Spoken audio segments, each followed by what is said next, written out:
I grew up in a town outside of New York City, and we had this great library that had a reading series that I would go to all the time, and these great carols in the back where you could sit and read books. And I remember every week my mom would take me, and I'd get to pick 2 more books to read for that week, and I just still remember that so fondly. Because having access to so many books and being able to explore and pick and meet other people who really care about books, it was incredibly influential.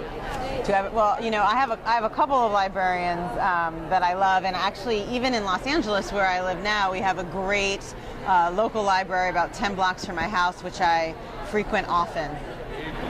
Now I use the library more for work. I do some writing there, and also I do a lot of research there. So it's more work related. But when I was working on this book, The First Husband, I couldn't be in one of the towns where it takes place.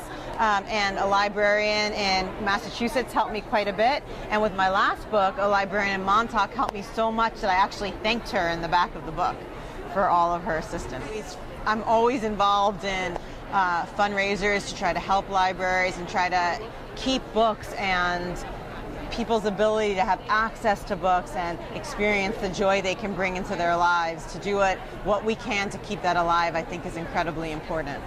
I am a big believer that no one should be the arbiter of what we're reading and what we're not reading. And one of the great things about libraries and librarians is that they can help you find whole genres that you wouldn't know that you're interested in. And if books are banned, if they're limited and taken away from the shelves, it limits their ability to help you find a book or an author that you're really going to love.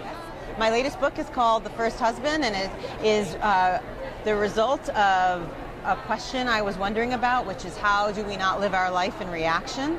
And it really focuses on making a lifelong commitment in a proactive way that we can feel great about it. In order to work on this book and write this book, I did a bunch of research about marriage and commitment and how we now, in a society that is more disposable, where things are always changing and we are always being forced to make lots of movement, figure out how to build something that is permanent, that takes work, and that's sort of what the book focuses on.